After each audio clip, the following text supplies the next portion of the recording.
So today I'm speaking about how we choose what we're going to be nourishing our bodies with on a cellular level.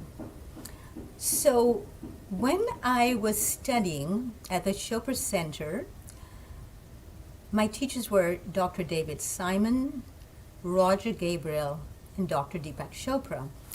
And I remember the very first time, vividly, that Deepak was training us and he said, there are only two emotions, pain or pleasure. And I thought, what about love and hate? And then he went on and explained why, of course, and he went into great details about it. And then we went to study with Dr. David Simon, and he also reiterated only two emotions, pain and pleasure. And then we went to study with Roger Gabriel, and it was the same thing, and I was just aghast, because I kept thinking, what about fear and love? Aren't those two emotions? And then I was studying with Thich Nhat Hanh, which was one of the greatest gifts of my life. And he was speaking about suffering, which he spoke about a lot, which was the first time I'd ever heard anyone connect with suffering and speak about suffering. And he was a master at this, really incredible. And I began to see things from a whole different perspective. And then he said something which really got my attention. And Thich Nhat Hanh said, there is pain in life.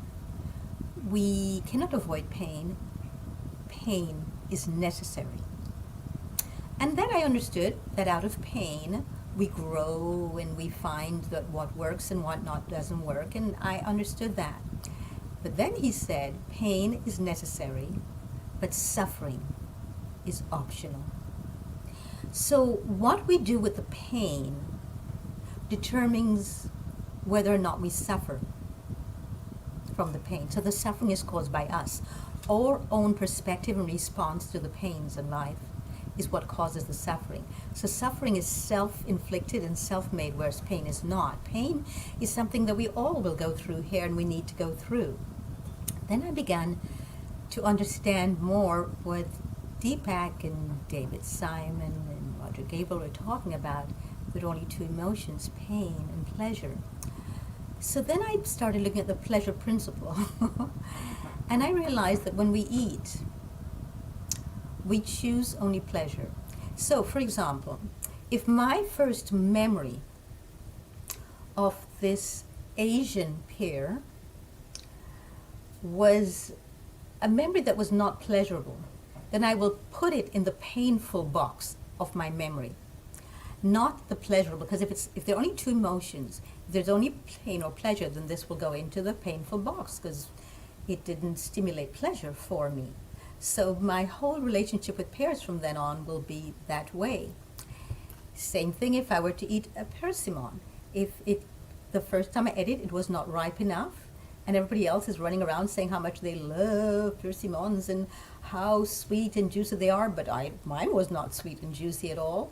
My own perception of persimmons from then on will always be jarred by my first memory of it, because when we eat food, we're always trying to create our first memory of it, our first experience of it.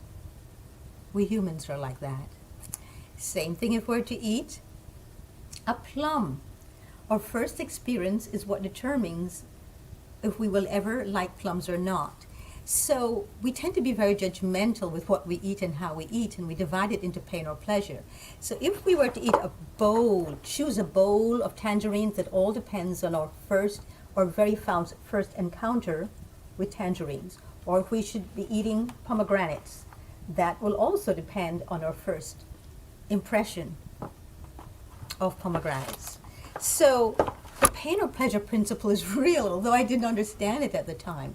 I had to understand it through living it and experiencing it. And that is interesting because when we think about how we eat, Most people, in fact, I think all of us, but I will not say all of us because I do not know every human being, actually eat out of pleasure and eat for pleasure, not for pain. And so we need to look at the reasons why we eat, how we choose what we eat. So for me to label this persimmon, this plum, this squash in the category of no, all depends on my first encounter with it. Now, is that fair?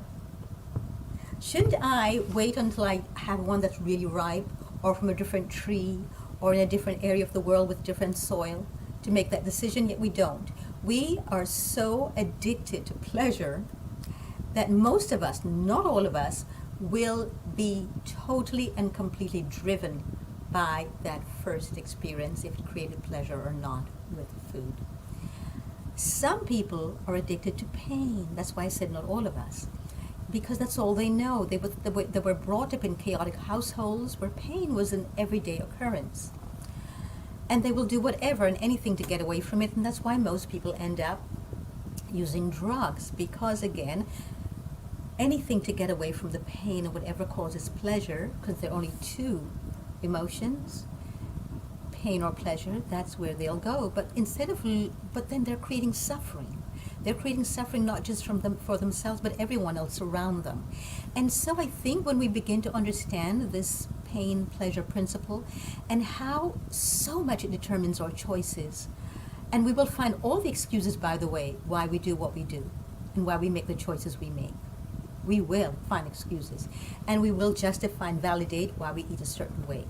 But in truth, it comes down to pain or pleasure, and we cause the suffering. So if we're making choices around food that are very acidic, that are creating tremendous acidosis in the body, that is causing mucus, just a constant accumulation of mucus in the body, and then we start getting into areas of our lives where our body is now rebelling and trying to get our attention, and we feel then that we are unlucky, or we have the wrong genes and that's why, or we feel that we have to, because that's the only money that we have to purchase these things. We need to rethink our decisions. We need to look at the reasons that we give ourselves. We need to question them. We need to be loving to ourselves, or we need to eat from a cellular level. We need to start looking at our bodies and asking, is this toxic to my cell? Is this alkaline or acidic into my cells? Are these going to create healing when I bring them into my body? When we look at life in that way, are we creating suffering by making the choices that we make? Or are we creating healing and more pleasure on a cellular level for our bodies? The pleasure will come later when we eat this, but we need delayed gratification. So we need to practice delayed gratification. That is something I learned years ago when I was fasting, and I read a book that really opened me up called The Road Less Traveled. And many of you might have already read that book. If you haven't, I totally so recommend The Road Less Traveled to you, because it talks a lot about delayed gratification and gives examples about why delayed gratification ends up leading to tremendous pleasure. So instead of having instantaneous pleasure to eat something, think about how the cells will respond instead. Are you creating more acidity in your body, more mucus, or are you creating pathways of health and healing in your body?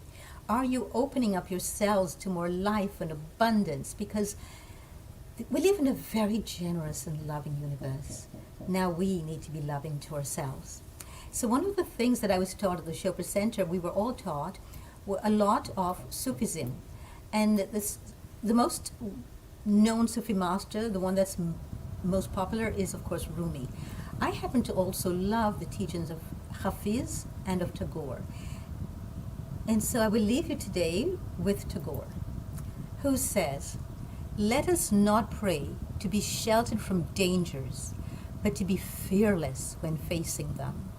A lot of us are facing the danger zone when we go to decide what food to eat and make decisions about food. Let's not be sheltered from the dangers of it. Let's confront ourselves and realize I'm in the danger zone by eating this. Let's be fearless when facing them by deciding that is not going to give me healing and health. I will then go for health and healing because eventually this is the pleasure. I get pleasure from being healthy, from being vibrant, from feeling exuberant and alive, and I feel that I can actually feel the joy that is internal within me coursing through my veins, and I feel loving and alive with health and healing. Let us look not at diseases, which is where we tend to look in life. So let's not pray to be sheltered from the dangers of what we eat, but to be fearless when facing them by saying, no, I will not eat this way anymore. I will not be so indoctrinated by commercials and by manufacturers who are giving me false information so that I think that this is going to be healthy for me. I am going to now make choices according to what my cells show me that they need and from which they will prosper. So join me in this path of healing and abundance and just opening up to the love within. If we really want love, it's within ourselves already. It's internal. And if we want the love that's in ourselves, then we need to create more by giving the cells what it needs from a very loving perspective. So be loving with all the choices that you make today around food and healing.